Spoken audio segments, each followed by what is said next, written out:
An emergency notice posted on social media says China's Sichuan province plans to add 52,000 quarantine rooms. Residents are panicking as the situation worsens inside Heilongjiang province, which borders between northern China and Russia. A new study to help us better understand the CCP virus, how it's mutating, and how it spread in the early stage. The CCP virus transmission between humans is obvious now, but it wasn't in the early days. Taiwan says it alerted the World Health Organization about it as early as December 31st, but the WHO denies it. But what really happened?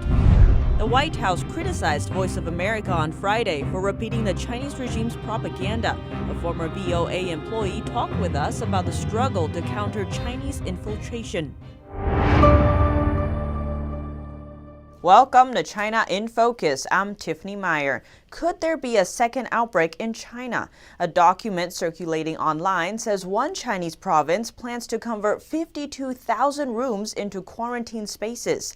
The emergency notice appears to be from the Virus Outbreak Emergency Management Office in Sichuan. It asks different regions to identify hotels, vacation resorts, or other places which can be used for quarantine. The document says officials should be proactive and make sure the quarantine centers are ready to accept people for quarantine as soon as the need arises. The letter also comes with attached files assigning quotas for different regions, with 52,000 rooms in total. It also asks officials to submit a count of potential selections to a contact called Hu Yingfeng within 2 days. The Hong Kong Economic Times reported that a group of Chinese scholars say China is at risk of being decoupled from the rest of the world after the virus epidemic eases. They said the CCP virus pandemic may change the world's power structure, and China should be prepared for challenges greater than the threat brought by the virus. Scholars say Chinese media produced large amounts of disinformation, which misled many Chinese citizens and Western countries. Propaganda saying viruses originated from the U.S. and that the world should thank China damaged China's image. Scholars also concluded, quote, whether China will be isolated by the world isn't up to the Western countries but ourselves. On April 10th, the Chinese Ministry of Civil Affairs offered a temporary subsidy to people in need. According to state media CCTV, around $255 billion has been allocated for 61 million people. That works out at around $6 per person per month. In Hubei, the hardest hit province, each resident will get $17 per month. After hearing the news, one netizen said it's like cracking one egg into the Yangtze River and then telling the whole country to drink the egg soup. Videos circulating online show a policeman firing a shot into the air. According to Radio Free Asia, the people in the video are small merchants at a wholesale fruit market in Sichuan province. They are protesting against the market overcharging them.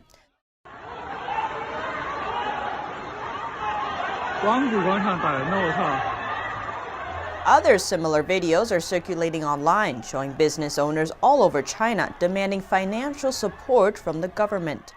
The epidemic has seriously impacted the country's economy. Data shows nearly 500,000 businesses closed down in the first quarter of 2020. Inside Heilongjiang province, there's another situation developing at the border between Russia and China. Our reporter Xiwen Rong has more. Russia is sending Chinese citizens back to China, among them likely people carrying the virus. While some return voluntarily, others are forced by the Russian government. Many Chinese citizens believe the regime has the situation under control. Until April 9th, the border city Suifenhe reported a total of 151 imported confirmed cases from Russia. On April 7th, both China and Russia closed their shared border. Official reports say since March 21st, more than 2,000 people have crossed the border from Russia into Heilongjiang province. A resident told us on April 8th that at present there are still Chinese citizens stranded at the border. He added that people who have crossed the border into China will be quarantined and that even if they are not infected, they're more likely to get the virus in an environment like that. The city of Suifenhe is too small and doesn't have many places where you can go into isolation. Some people stay in the stadium, and there are others at major hotels. Maybe you don't carry the virus yourself, but you don't know who among those coming back with you are infected. After you've been in a densely populated space, it's easy to get infected. A video circulating online shows one such stadium with people lying on the floor. As the epidemic continues to worsen, many residents are panicking.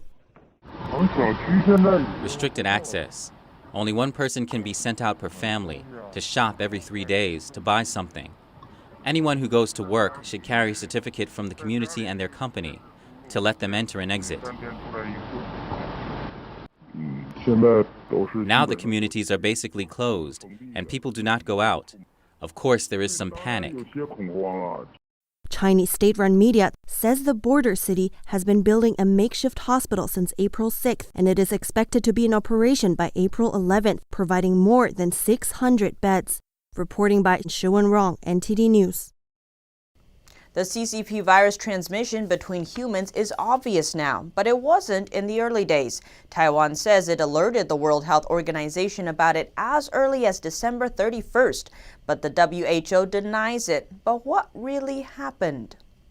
On Saturday, Taiwan officials publicized a letter it had sent to the World Health Organization. Why? To prove that as early as December 31st last year, the country tried to sound the alarm, warning the organization about human-to-human transmission of the virus. That at least 7 atypical pneumonia cases were reported in Wuhan, China. The letter explained that Chinese health officials told the media it wasn't SARS, an infectious disease that killed hundreds in the early 2000s. It added that the patients were being treated in isolation. And the cases have been isolated for treatment. The organization said the email didn't mention human-to-human transmission, but Taiwan's health minister called the distinction playing word games. Taiwan's health minister says any medical professional would know isolation implies human-to-human transmission. That's professionals acting like amateurs. If being treated in isolation is not a warning, then what is? On Saturday, a Chinese foreign ministry spokesman defended the WHO, saying the organization released authoritative information at the earliest time possible based on China's confirmation of human-to-human transmission. The Chinese regime didn't confirm human-to-human transmission of the virus until January 20th, but reports show that authorities knew about it well before that date. Currently, Taiwan is barred from WHO membership due to pressure from the Chinese Communist regime. But the Trump administration recently criticized the agency, saying it missed the call on the pandemic and chose politics over public health. President Trump has now threatened to withhold funding from the organization. Thanks to its early action, Taiwan has so far been successful in controlling the virus. It currently has less than 400 confirmed cases and 6 deaths as of Saturday.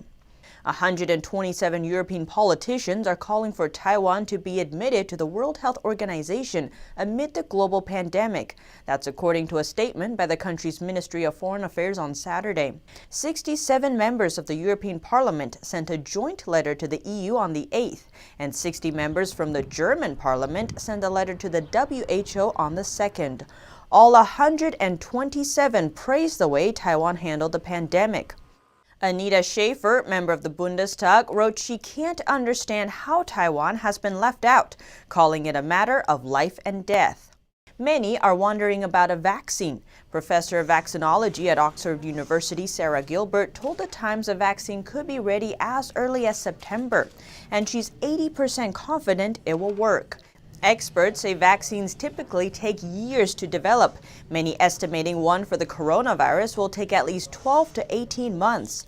But Gilbert says her team is one of the most advanced in Britain, adding human trials could start in the next 2 weeks. Other countries, including the U.S. and Israel, are also reporting progress. Israeli saying it could have one available for use within 90 days. A new study to help us better understand the CCP virus and its global spread. NTD's Catherine Wen has the details. A new study by European researchers found 3 different types of the CCP virus spreading around the world. Microbiologist Sean Lin says this further confirmed scientists' belief that the virus is constantly mutating. First, the SARS-CoV-2 virus did mutate aggressively in human body in different regions. Secondly, the virus may undergo further adaptation when it encounters different races in different continents. Based on virus genomes from the earliest cases, the report traced the family tree of the virus from December to March across the world. Among the 3 types found, A, B, and C, the most common found in the U.S. was the original virus, type A. Wuhan, the original epicenter, was mainly hit with type B, an early mutation of type A. And type C, daughter of B, got into Europe via Singapore. Lin says this research also proves all cases linked to Wuhan. This report clearly suggesting that all these cases can be tracked back to Wuhan, China, and the Chinese communist regimes claiming or blaming the United States or Italian as the source of or the origin of the outbreak. Those kind of claims are totally groundless. Mount Sinai conducted another study, published this week. It suggests the virus in New York was brought there by people arriving from Europe. It also shows a case of the virus in Washington state came from Wuhan, which agrees with the study mentioned earlier. Reporting by Catherine Nguyen, NTD News. The White House on Friday criticized Voice of America for repeating the Chinese regime's propaganda. A former employee of VOA talked with us about the struggle to counter Chinese infiltration. In a newsletter on Friday, the White House criticized a video published by news organization Voice of America on Twitter. The video shows Wuhan, China celebrating the end of a 2-month lockdown with a light show. But the eye-catching scene isn't the full picture. Residents told us life in Wuhan is extremely difficult and that people are fearful of a second outbreak. It's not easy for us to survive now. We have almost no income. The prices are all so high. The price of vegetable is at least 5 times higher than before. Hundreds of Wuhan business owners went out to protest because their businesses cannot survive, only to have authorities crack down on the gathering. The White House also criticized VOA for taking China's reported death toll as the truth and for comparing it with U.S. data. VOA is founded by American taxpayers, but the administration says the outlet too often speaks for Americans' adversaries, including China. In a statement, VOA Director Amanda Bennett says the outlet is free to show all sides of an issue and is actually mandated to do so by law. She also listed out the stories they published that challenge the Chinese regime's narratives. But a former VOA employee told NTD that she often felt pressure by management to include the Chinese regime's voice in her reporting. Gong Xiaoxia is a former Mandarin service chief at VOA. She was fired from the position after interviewing billionaire Guo Wengui, who is wanted in Beijing, about the extensive corruption within the Chinese Communist Party. The 2017 live interview was abruptly cut off in the middle. VOA says the decision was based on journalistic standards. For example, in commentary programs, the management often stressed that we have to let pro-Beijing people talk and let the two sides debate.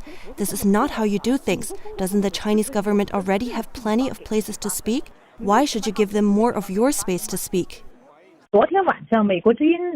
Last night, I received phone calls from former colleagues in several different language services at VOA, including Chinese service, English service. They're all very happy. They told me that the White House has finally spoken up because they have been tolerating this for so long. She said balanced reporting does not equal repeating misinformation without context. Freedom of press does not mean you boost the momentum of a totalitarian government or repeat their propaganda. If you do so without providing any context, then you are basically misleading the public. VOA was founded by the U.S. government during World War II. The international service reports in multiple languages, including Chinese, and often serves independent information to countries with no freedom of press. But some say that has started to change. According to a BBC report, many Chinese pro-democracy netizens were angered after Guo Wengui's interview was cut off. They accused VOA of being infiltrated by Chinese regime's agents. Gong said over a third of VOA's Mandarin service staff members are Chinese nationals. She said some are often threatened by the Chinese regime when they go back to China. Penny Zhou, NTD News. And today, the United States has surpassed Italy's number of deaths by the CCP virus. But counting for population, the death rate is actually far lower than that of Italy, which now has the second highest recorded number of deaths. NTD's Miguel Moreno has more on the death toll. On Saturday, the number of deaths from the CCP virus surpassed Italy's, nearly 20,000. But deaths per capita in the U.S. are far, far lower. In the United States, about 6 in every 100,000 people have died from the virus. In Italy, about 32. On Friday, Dr. Birx from the Coronavirus Task Force gave credit to healthcare workers for keeping that number low. As the president noted, our mortality in the United States is significantly less than many of the other countries when you correct them for our population. And that is really solely the work of our frontline healthcare providers. President Trump also said they're expecting the final death toll to be far less than earlier projections showed. So we'll see what it ends up being, but it looks like we're headed to a number substantially below the 100,000. That would be the low mark. As of Saturday, the number of infections in the U.S. is over 519,000, but Dr. Birx said the epidemic curve looks like it's starting to level off for the first time. In light of the good news, the task force has given much credit to Americans for following social distancing orders. Miguel Moreno, NTD News. New York State is still seeing a plateau in the hospitalizations and less people are being incubated. Governor Cuomo says it's a good sign. But the New York City mayor announced the city schools will stay closed for the rest of the year. Here's the most recent update from NTD's Melina Weiskup. New York may have reached the peak of the chaos. Governor Andrew Cuomo said the hospitalization rate is down. Even though there are still people getting infected and going to the hospital, it's less than before. All the numbers are on the downward slope. He called the decreasing number of intubations a hopeful sign, since people who are intubated are more likely to die. Yesterday, 783 people passed away from the CCP virus. Cuomo said it's unfortunate to still have such a high death toll, but noted that at least the number is stabilizing. And to protect New York City students, Mayor Bill de Blasio is keeping schools closed for the rest of the year. The decision comes after a conversation with Dr. Anthony Fauci, who supported the action. The risk did not outweigh the reward. He says students returning for only a few weeks wouldn't be effective, and that a rushed return wouldn't allow much time to properly clean schools. And the state, once asking for healthcare volunteers, is now asking for lawyer volunteers. The New York State court system and our chief judge is going to organize lawyers statewide to do pro bono legal assistance. It's to help people with housing issues or accessing government programs, since he says officials still aren't sure when the state will be able to fully reopen. Melina Weiskup, NTD News, New York. As the state's death total now reaches 8,600, Cuomo says the message from this year's Holy Week may be more precious now than ever before. And with funeral homes being overfilled, some nursing homes in Paris are forced to keep the corpses of deceased virus patients. A look at the number of cases and deaths in different countries around the world. France reported 600 new deaths in the past 24 hours. Russia's death toll remains relatively low at just over 100. This as the country is also fighting other issues. With Paris funeral homes swamped after a wave of virus deaths, bodies have been left to decompose in nursing homes. A spokesman confirmed that the number of deaths has risen to more than 21 in just one nursing home alone. In Moscow, dozens of ambulances lined up outside a hospital as they waited to drop off virus patients. One ambulance driver said he had stood idle for 15 hours to drop off a patient.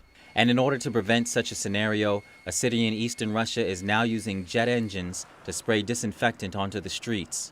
With Italy's death toll reaching almost 20,000, police are enforcing strict lockdown measures this Easter weekend. On Saturday, the only people seen in a park in Rome were policemen on horseback. And in Asia, the South Korean government decided last month that everyone arriving in the country after April 1st must self-quarantine for 2 weeks. Unfortunately, not everyone has respected the decision. Now the government will use electronic wristbands to monitor people who have been caught breaching the rule. And now we get to know Dr. Federico De Luca, an Italian medic that was infected with the CCP virus. Dr. Federico De Luca is a 44-year-old geriatrician from Milan. He usually spends his time treating elderly people in a residential care home. Unfortunately, the father of 7 has now been taking care of himself after he was infected with the deadly virus. The virus hit him hard, forcing him to spend 3 weeks in intensive care, unconscious and connected to machines. But now he's able to sit upright again and tell the story of how the illness affected him. At first, he was aware that he may have contracted the disease when he developed a slight temperature, but he wasn't sure where he had picked it up. He wasn't prepared for how quickly the virus would take hold of his body. It was on the second day when the sickness really set in. It was like I was falling out of control. It was like the ground just opened up under my feet and I was falling vertically toward the disease. De Luca lives on the second floor and has no elevator. On the second day of his infection, he described being unable to walk down the stairs on his own. When the ambulance arrived, they had to move him with a stretcher. It was a condition, let's say, of a continuous fall. My condition worsened so much that even my mind was unable to process the problem. If it had happened a week before, maybe my mind could have understood what was happening, but instead, my condition worsened so quickly that I was put on an oxygen mask and I was brought in as a red coat to the hospital of Sariate. Fortunately, Dr. De Luca is now recovering. He no longer gasps for air and can almost breathe normally again. He says that before falling ill, his life was mostly divided between his work and family. He adds that he hopes to return home soon to his loved ones. The White House confirming today an aid package for Italy. 30,000 U.S. troops stationed there will be mobilized to build field hospitals and transport supplies. The U.S. will also send equipment to help fight the virus. The Trump administration says it's preparing a robust aid package for virus-stricken Italy. The country is one of the worst hit, with almost 20,000 deaths. The help comes at the request of the Italian Prime Minister and will include equipment and supplies. Italy hosts around 30,000 U.S. military personnel. They will be mobilized to build field hospitals, treat non-virus patients, and transport supplies and food. NGOs, including faith-based organizations, which are already involved in the relief effort, will also be supported. Trump says the 3 goals of the package are 1. Lessening the risk of reinfection from Europe into the United States, 2. Maintaining critical supply chains and helping the Italian economy, and 3. Demonstrating United States leadership in the face of Chinese communist and Russian disinformation campaigns. The Chinese communist regime has been trying to position itself as a global savior during the crisis, but its help for Italy has been called into question. What the Chinese regime said was a donation of medical supplies turned out to be a multi-million-dollar sale. Not only that, what Italy received was its own equipment donated to China at the height of its crisis. The U.S. Justice Department saying earlier this week the Chinese regime is using the pandemic to promote communism over Western liberal democracy. A group of scientists in Finland have created a virtual simulation showing that coughs are considerably more effective at helping diseases travel than people think. This 3D model provides insight into the trajectory of a person's cough. In the supermarket setting in which this model is based on, the particles of a cough can rise to over 9 feet into the air. The spread of the particles then move from one aisle to another. The model also reveals that a cough can stay in the air for up to 6 minutes. A scheme to tackle loneliness amongst elderly care home residents has gone viral amid the coronavirus lockdown, with thousands of virtual volunteers signing up to adopt a grandparent. Liliana, that's a nice name. At this care home, elderly residents are staying social while social distancing. They are using a virtual adopt-a-grandparent scheme that's helping to combat lockdown loneliness amongst its seniors. Volunteers can now chat online with care home residents, as face-to-face visitors are banned due to UK social distancing measures. More than 62,000 people registered to take part in the initiative, organised by care group CHD Living, within just days of the launch. Among the volunteers is 5-year-old Freya from Gloucestershire, who has been matched with 74-year-old Sheila Warfield, a resident at a care home in Surrey. This has cut me off from everything, this virus, because I've got 2 little nieces that live in Hazelmere, and they used to come regularly to see me, but they can't come now, you see. So I don't see any children, let alone grown-ups. More than 30 residents at Sheila's home now have access to a Facebook portal device, as do the other 12 care homes the group runs in the south of England. Michelle Hustle volunteered to join the scheme after putting her business on hold for the lockdown. And I think it goes both ways, keeping them company as well as keeping you company. And it just lifts, everyone's spirits, and it's a healthy and safe way to be able to bond and communicate with people who might not have another outlet. CHD Living is now hoping to share those volunteers with partner organisations. Here at China in Focus, we bring you first-hand information from inside China. Don't forget to subscribe for the latest updates.